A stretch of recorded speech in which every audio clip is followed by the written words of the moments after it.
Okay. Let me just focus the button and you talk.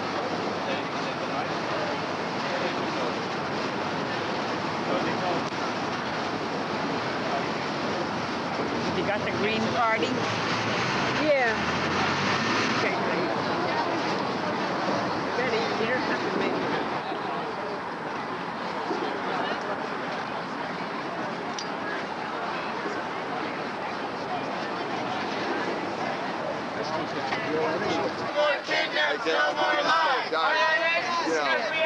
See the tops of their heads, and you just kind of give it the old, see it a little bit? Well, I'm tired right now. So fucking good. But I'm recording right now. And it gives you a little bit of an angle. You can actually stills too of those. You know, okay. Signs.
Extra, set them free. This is not democracy.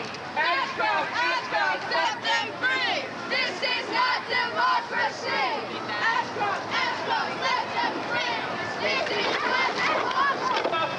Extra, set them free. This is not democracy. Extra, set them free. This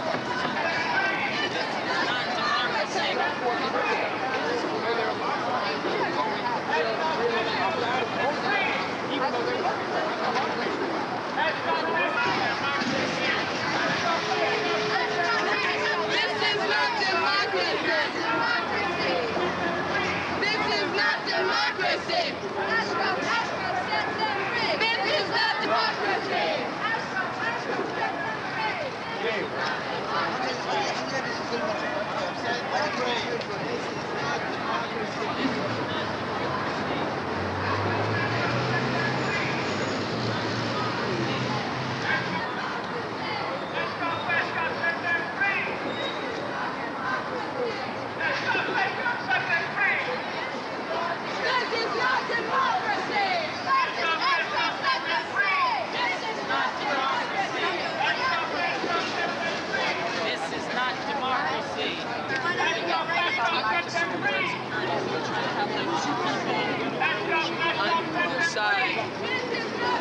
Of that, so we bring that. Go on, everybody.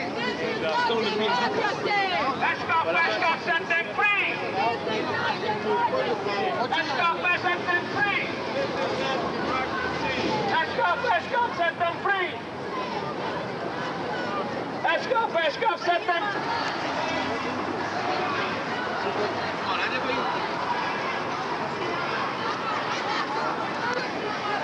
INS FBI! INS FBI! No more kidnaps, no more lies. INS FBI. No more kidnaps, no more lies. INS FBI. No more kidnaps, no more lies. INS FBI. No more kidnaps, no more lies. INS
Technologically, we've got a way to go.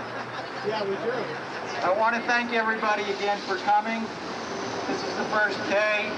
This is our 10th, the first day where most of us don't have to wear coats. Remember when we began this 10 Saturdays ago, it was cold. The good news on the update is this week, the New Jersey court, the state court, ruled that the names and the days that they were detained should be released. And so that is our first victory on getting the names. The bad news, which follows the good news, is that our government, in our name, decided to appeal. And the court granted the government a 45-day stay. Which means that at least for 45 days, the names will not be released. And what more likely will happen is that the government will take its appeal, and then it'll take some time before the decision is either affirmed or reversed. And then probably if we win, the government will take another appeal. So getting the names will still take some perseverance, but the good news is that we now have a court decision that says under the laws of the state of New Jersey, the names should be made public. So that is a win. Making it happen is still the challenge. Just another quick update. On April the 16th, from 6 to 9 at Brooklyn College, we will be having our first town hall meeting. It's being sponsored by a group of organizations, many of which are here. We have a strong possibility that the U.S. Attorney's Office in the Eastern District will provide speakers at Brooklyn, Queens, Staten Island, and Long Island, which is their jurisdiction. We sent the letter in on Thursday night after a good conversation Thursday afternoon, and hopefully we'll have someone from the Justice Department who can answer questions or at least give us reasons why they can't answer our questions. So April the 16th at Brooklyn College from 6 to 9. I think it's the Gold Room, but we'll let you know next week. We have some flyers. If there are people who want to hand out flyers, please see me. And we've got about a little more than 2 weeks to make this a successful event. On April the 24th at the College of Staten Island from 7 to 10 will be a town hall meeting. And in Long Island and Mineola on May 20th. We're still waiting for the confirmation dates for Hostess College, Queens College, and the Graduate Center in Manhattan who will update you. But I hope to see most of you, if not all of you, on April the 16th from 6 to 9 at Brooklyn College. Back from her international trip, Amira Habibi Brown from the Arab American Family Support Center.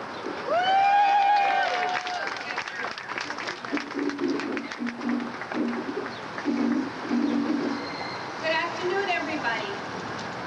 I just got back from visiting my mother in Palestine, and I must admit, the situation there is just so unbelievably horrendous that being here, back here, is such a relief, even though I must say I'm also very disappointed that I don't feel we've made enough progress regarding names and charges of our detainees here at this Metropolitan Detention Center.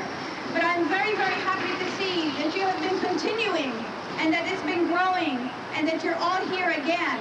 I know a lot of people have gone to Washington this weekend for a demonstration in Washington on the Palestinian issue. But I'm so happy that you're all here, and I'm so happy that we're going to continue and go on and on and on until we get the names and the charges of our detainees. We still don't know who's in there. We still cannot provide services to them. We have to get moving on this, and the authorities have got to talk to us. So let's hope that this coming week or in the next few weeks, maybe they will finally talk to us.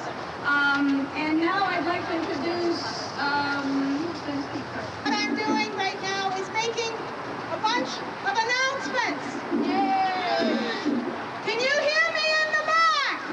Okay. Justice for Detainees is circulating a petition. Some of you have already signed it. If you haven't, take some time at the end of this to sign it. We're going to get 10,000 signatures and drop them in McElroy's lap. This requires work on your part. If you're the kind of person who's good with petitions, take a blank. The address to mail it into is on the bottom. The other thing is that we're supporting Drum's letter writing campaign. We want organizations to send in letters to McElroy. You will hear more about this later. The other thing is that if you want to volunteer to work with Justice for Detainees, see me afterward. I'm going to get to the other things first, but I want to make sure that everybody knows today at 2 o'clock in Union Square there is an emergency demonstration in solidarity with the people of Palestine and with the foreigners who are there in Palestine right now acting as human shields. It's very important that people come out to this demonstration at 2 o'clock if you can.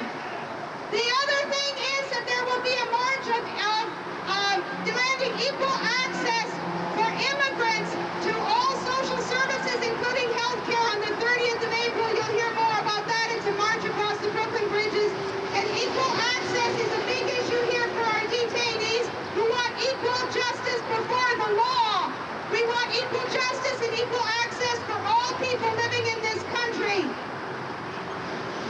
2 more quick announcements. On April the 11th, Brooklyn Parents for Peace is holding a forum on the war, and they've been distributing flyers.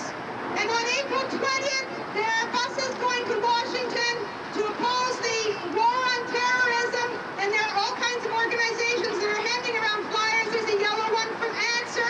Brooklyn Parents for Peace and Brooklyn Bridges are doing a joint bus, and we're encouraging people who are interested in supporting Justice for Detainees to join us so that we can have a real contingent, preferably with some of the detainees' families. We will be trying to figure out how to subsidize that.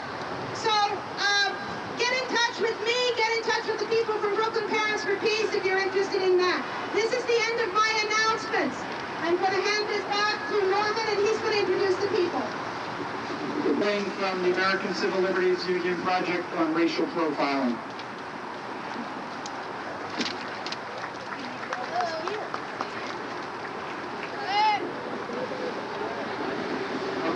Debbie? I guess I'd be a good substitute for a few minutes. I want to say thank you to all the new faces. Also thank you to the people who come here in support on a weekly basis. In addition, I want to say that because of your unconditional support, we have people from the local mosques, the Arab Americans and South Asians who are here today. Please give them a hand of applause.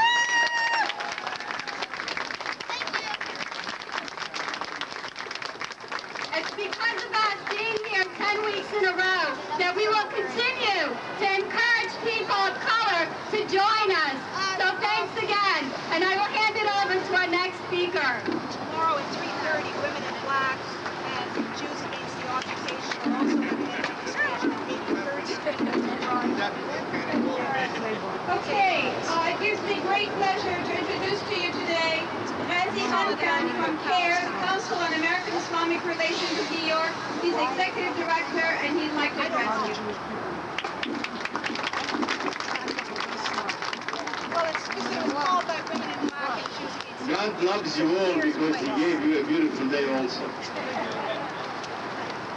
On behalf of the Council on American Islamic Relations, I would like to thank each and every one of you as organizers of these very, very important rallies, because without them, the detainees would not know what's happening. The Council would like to speak a little bit about these new raids that have taken place. Last week, we have expressed outrage over law enforcement raids on a number of Muslim offices and homes in Virginia and Georgia. Targets of the raids included some of the most respected leaders and organizations in the American Muslim community, including the International Institute of Islamic Thought, the Graduate School of Islamic Social Sciences, the Muslim World League, and the Fiqh Council of North America, which interprets Islamic law. Those whose homes were targeted told us that frightened mothers and daughters were handcuffed for hours. Muslim citizens were treated as foreigners and were denied rights guaranteed to all other citizens. Again, no criminal charges were filed and no evidence was produced to back up the government's actions. Unfortunately, investigators are well aware that in the current climate of fear and prejudice, few people will ask the tough questions about why these respected individuals and groups were targeted.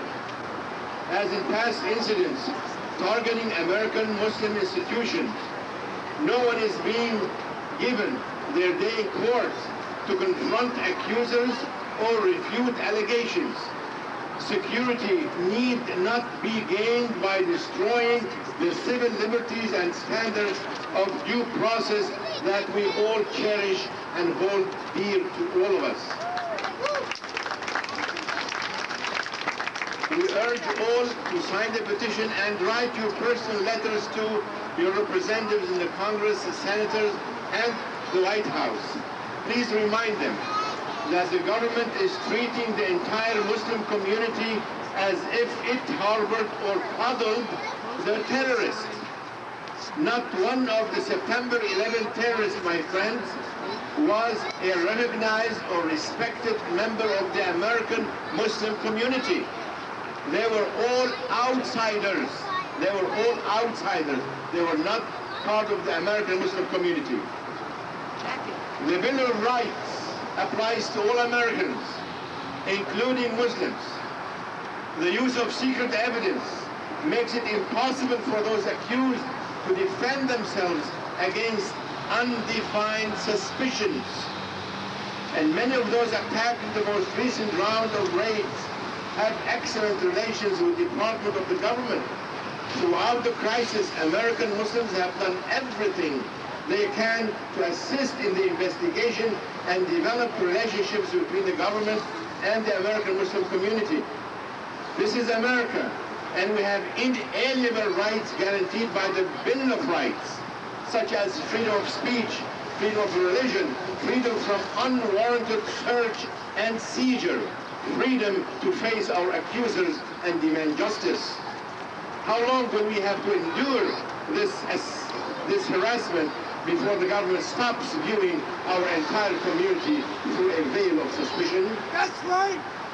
These actions contradict the often repeated assertion that the government officials that the war on terrorism is not an attack on Islam. That's right. But the way the government is behaving, it looks as if they are attacking Islam. May God bless you, and may God bless all of humanity. Thank you so much, Bazzi. It's such a pleasure to have you here with us. Our next speaker is going to be the Reverend Elizabeth. Our civil rights through the raids on the Muslim organizations.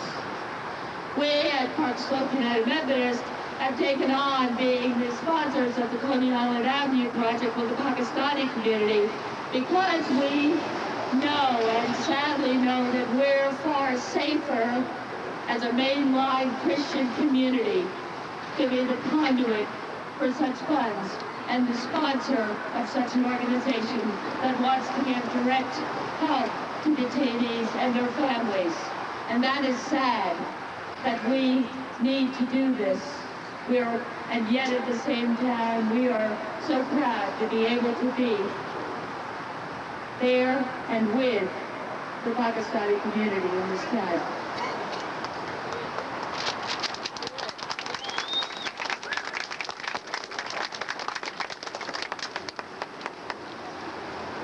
We know that we're far safer from being that target, but even we are at risk. All of us are. For the USA Patriot Act is targeting all of us who dare to speak up and out against injustice. We are vulnerable as our right to privacy is infringed upon. We are all vulnerable as there are no checks and balances for our executive branch of our government. Homeland Security is no security. We are in the in-between times. This dark Saturday will dawn to a new day. For the power of our standing together and our cry for justice will not go unheard or unanswered. We will be the community that calls for a place of justice for all, a place that calls for the release of the prisoners, and liberty for all who are oppressed. Thank you.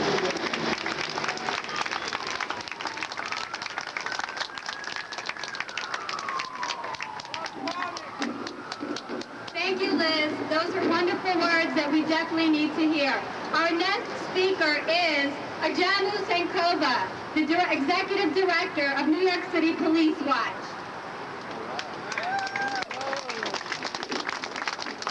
Can you hear me?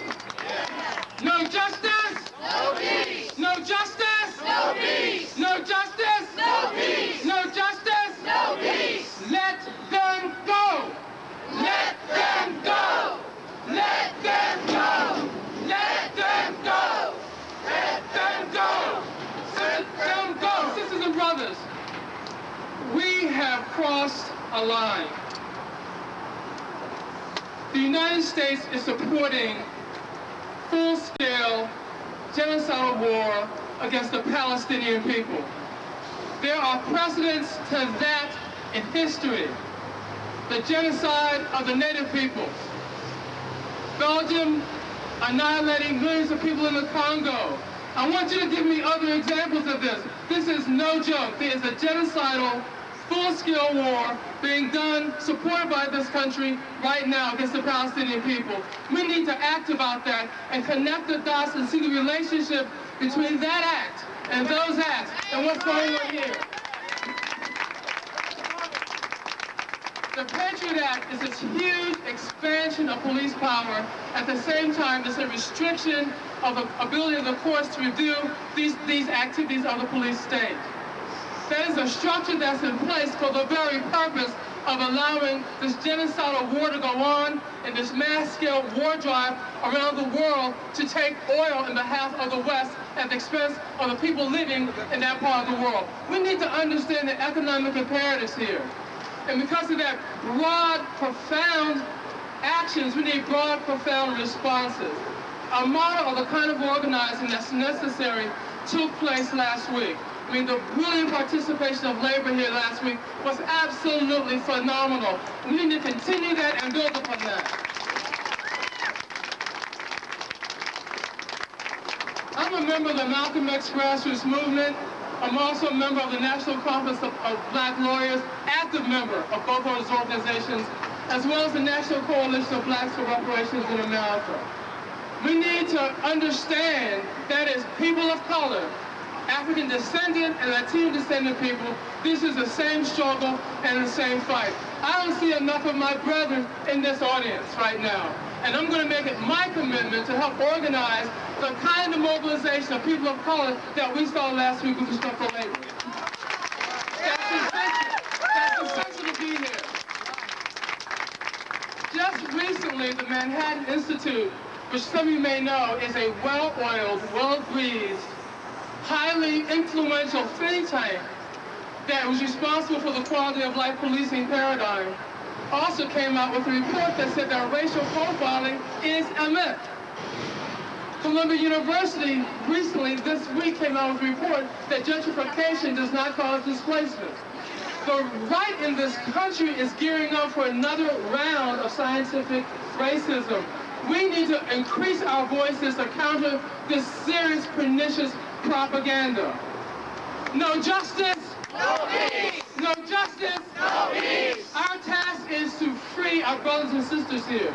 That is our first responsibility. We have to come out here daily, build what is really our latent power, which is extraordinary. The powers that be know that, and they try to make us think we don't have power. But we have awesome power. We just have to continue building our momentum. I think the momentum thus far got that positive Supreme Court decision. We need to stay the course to make sure that whatever the courts do, whatever they do, that our brothers and sisters are free.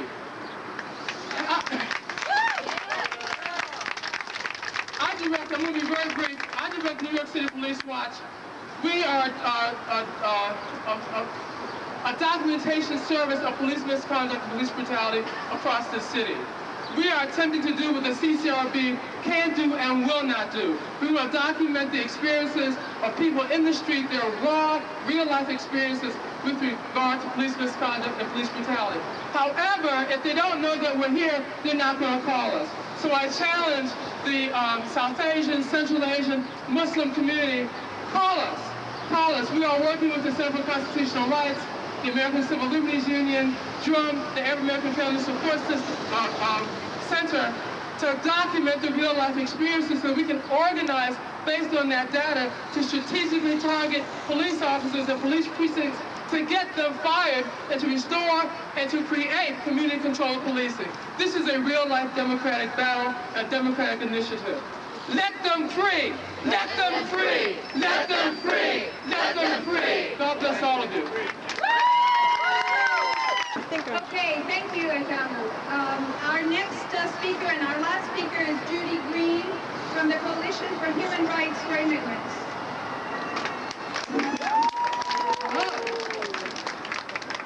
I'm here on behalf of the Coalition for Human Rights of Immigrants to welcome you all again. We've been here all 10 Saturdays, and today there are some of us here who are working in collaboration. Who are working in collaboration with DRUM and the Prison Moratorium Project to collect letters that will be presented personally. I see the clipboard back there that Max Scott is holding up. Well, these letters, if you sign them, will be delivered personally, and we hope you will join us in doing that, to Edward McElroy, demanding that he meet with us, with all of us, and with the communities affected by this dragnet for immigrants in New York City and New Jersey. But I am wanting to speak to you today on behalf of what really is a global effort on behalf of the rights of immigrants The hotspot today for which, not only here, is in Woomera, Australia, where a 4-day protest is ending. 1,000 protesters gathered at the site of a immigrant detention camp which is run by Wackenhut Corrections, the same evil company that runs the detention camp out at JFK here in Queens. Woomera is the largest immigrant detention center in Australia and has been run miserably since 1997 by Wackenhut, who has a multi-million-dollar contract to run all 6 of the immigrant detention camps in Australia. Both the United States and the UK maintain a very tough stance toward asylum seekers who arrive without documentation, but only Australia detains all of them mandatorily while their application for asylum is processed, and this is a process that can take up to 3 years. The Australian Human Rights Commission has condemned the Woomera prison camp. It's essentially a group of huts behind razor wire topped fences in the middle of the desert, 280 miles north of Adelaide. The temperature there in the summer, which is, now in Australia, is typically 104. Toilets are said to be filthy and bloody. Diapers for infants are rationed by this company, as are sanitary supplies for women. There are 365 children in custody in Australia, of which some 50 or 60 are at Woomera, among 340 detainees, most of them Afghans and Iraqis. After the Taliban was defeated in November, the Australian government declared that they would process no more applications for asylum from Afghans and would begin to move them back to their country. And in January, 211 detainees in Woomera went on a 15-day hunger strike. More than 60 of these people sewed their lips together in order to demonstrate that they would not eat. Many went to the hospital. There were many self-mutilation, many suicide attempts. But the hunger strike was not ended until 11 children signed a suicide pact. And finally, the government advisory committee went out to Woomera to talk to the detainees. The government has agreed to start processing their applications for asylum again, but the conditions at Woomera have not changed. And there were 1,000 protesters out there this weekend. On Friday, the protests hit a crisis proportion when protesters tore down the fences and 50 or 60 detainees were released. Most of them have now been recaptured and face imprisonment for who knows how long in Australia. But dare we say here today that until these injustices are ended, there will be one too many Woomeras across the globe. Thank you.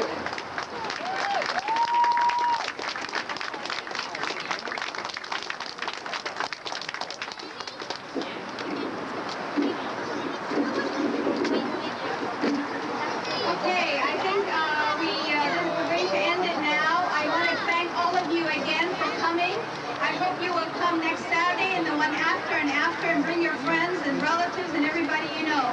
Just remember that these families are still under siege. Families outside are afraid. They're afraid that anybody could come into their home at any time and arrest them, take them, put them into detention for anything. We have to make sure that our families feel secure, that our families are getting the rights that everybody else has. So we must continue this week after week until we feel that we are getting the answers that we need. So I hope we're going to see you all again next week and the weeks after. And thank you again for coming.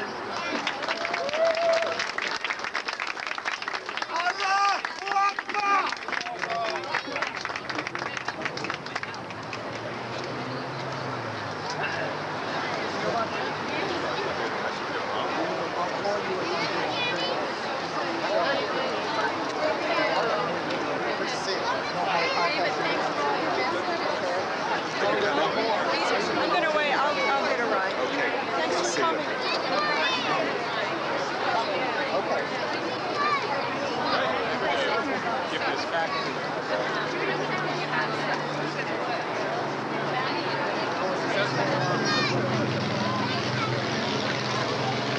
But I just gave him the worst and then they would go back.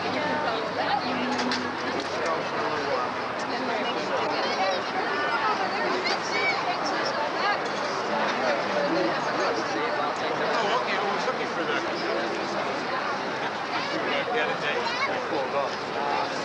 2 and 6. We tried to get him to fix it, but I don't know.